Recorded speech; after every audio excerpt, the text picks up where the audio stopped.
Okay, last three identities today. These are called the power reducing formulas.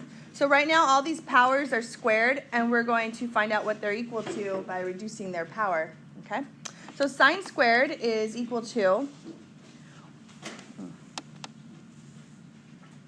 whoa, that just looks weird. Okay, sine squared is equal to 1 minus cosine of 2x all over 2. You do not have to memorize these, by the way. These are all going to be given to you, all three of them. Cosine squared x is 1 plus cosine of 2x all over 2. And tangent squared x is 1 minus cosine 2x over 1 plus cosine 2x. And if you notice, it's just the sine over the cosine, and then the 2's reduce out. You see that? Okay, that's it. You've learned all of the identities that we do. The old book used to do sum to product and product to sum formulas. This new book doesn't do that, so you're missing out on like 8 more identities. I'm sorry. You're not getting your full money's worth. Okay, number 1. Now we're going, you're okay with that? Yeah, skip that one. Skip it? Okay, it's just identity. Oh, we're going to prove it, though. Yeah, I know, you're like, it's been given to us, proved. All right, we're going to prove that identity actually works, okay? So here we go. From this, if you look at this, this cosine of 2x should kind of be like screaming at you a little bit. Does it scream at you? No. Okay. But it should, though. So let's go ahead. We're going to rewrite that in terms of what we learned yesterday. Now, the cosine of 2x is always the tough one because it has 3 things that it's equal to. I'm trying to have this whole side equal to sine squared x. I'm proving the identities that I just gave you. So let's put cosine 2x in terms of sine only, okay?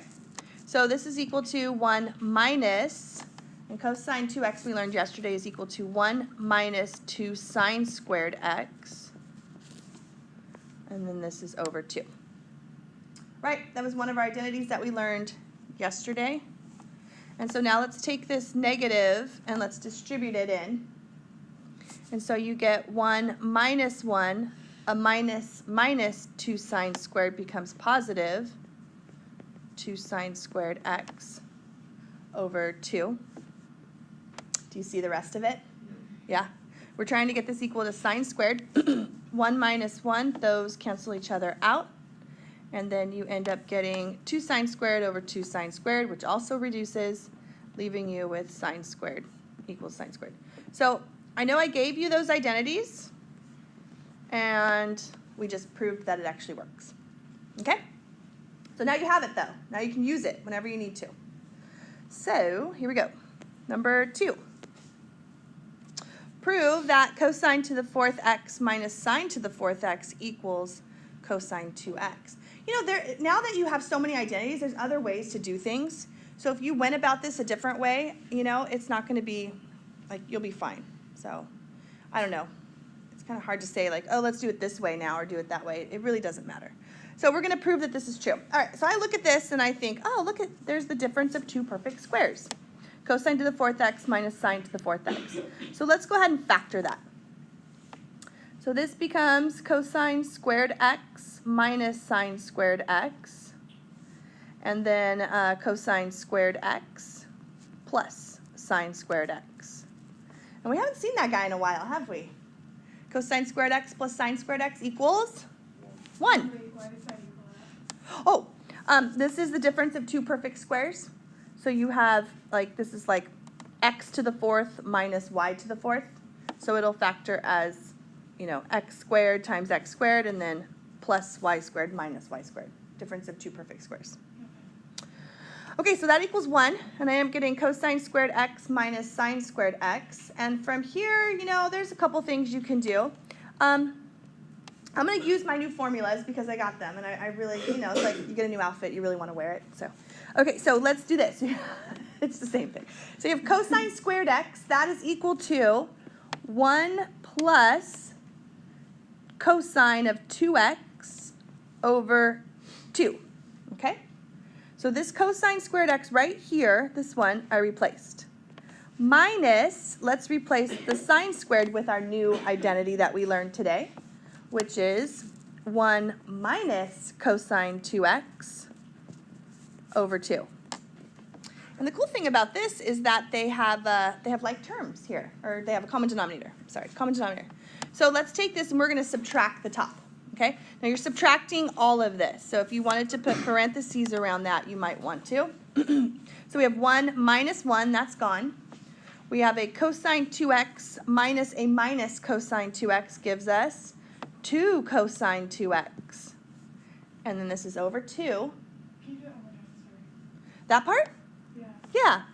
So all we're doing is we're combining the numerator all together because the denominator is just all over 2. So we have a common denominator. So I'm combining 1 minus 1. Those cancel each other out.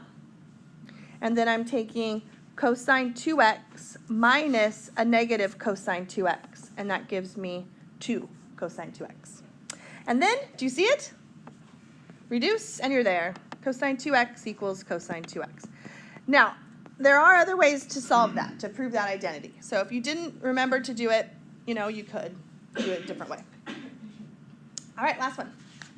Ugh, this last one's terrible. Here we go. Let's do it. Don't you love that when I say that? You're like, great. All right, we're going to express cosine to the 4th x in terms of trig functions with no power greater than 1. Why would we want to do that? Because it's fun. All right, so here we go. The tapestry. Oh, love the tapestry. So this problem's pretty bad. You ready for it? Okay. Cosine of 4x. So let's go ahead and rewrite this as cosine of squared x squared times itself. Do you agree with that? Yeah. Okay with that. Okay. So this is really, if we rewrite cosine squared x, it's really 1 plus cosine of 2x over 2 squared. Okay? So all I did so far was just replace this cosine squared with the new identity that I learned today. So I'm trying to get the power down to like nothing. All right, so now I need to take this and multiply it times itself. So I need to take 1 plus cosine of 2x. Do you like that 2 right there? We can move. We can square it and move it out front if you'd like. You want to do that?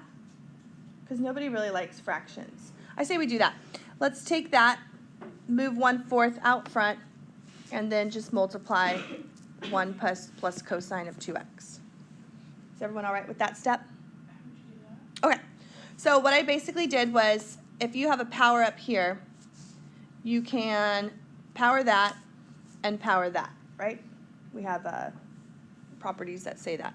So then this becomes 2 squared on the bottom is 1/4. And then I have 1 plus cosine 2x is squared, so it's just times itself. I just wrote the whole thing out. Okay, so let's leave the 1/4 out, and we're going to FOIL this whole thing. So we have 1 times 1 is 1. Outside is cosine 2x, and inside is cosine 2x, so we get 2 of those, 2 cosine 2x. And then we get cosine 2x times cosine 2x would be cosine squared 2x. Dang, I thought we were there. We're not quite there. All right, everything's pretty good so far. The only thing that we need to change now is this right here. We still have a power. We don't want any squares or cubes or fourths or anything like that. So let's go ahead and keep everybody the same as they are except for that guy. So we have 1/4, 1 plus 2 cosine of 2x. That's okay. That's not a power. I know it's a double angle, but you can leave it. They didn't ask you to change that. And then plus, now this gets a little tricky. Okay. See this 2x inside of here? We're going to use that formula that I gave you today, but instead of using x in the formula, it's 2x now. So the formula is, what is it? 1 plus cosine of 2x over 2. So if now my x is now 2x, exactly. We're going to write 1 plus cosine of 4x over 2. Is everyone, did I lose some people on that one? I'll write it over here. So if I had cosine squared x is equal to 1 plus cosine of 2x over 2, but I've now changed this x to be a 2x instead, so I have to change this x to a 2x, and so you get 4x. Is that with all of the identities? You can't see that? Yeah, zoom in. Yeah. All right. And you know what? You're pretty much done. Like, you could leave it like that if you wanted to, or you could, you know, distribute the 1/4 in there. But why? I mean, for sake, we can speak that. Oh, yeah, I mean, they went ahead and kept going. We can do that. They don't like this over 2 right here, but we're pretty much done. I mean, I would consider that an okay answer because there's not going to be any powers after that. So, but if you looked in the book, they might have, you know, distributed the 1/4 and got 1/4 plus 1/2 cosine of 2x plus, this becomes 1/8 plus 1/8 cosine of 4x. Oops. Cosine of 4x. And you probably didn't even write that down because I think that looks worse. And then they combine the 1/4 and the 1/8 together, but whatever. It's fine. It's fine right here because you don't have any powers anymore. Okay? All right.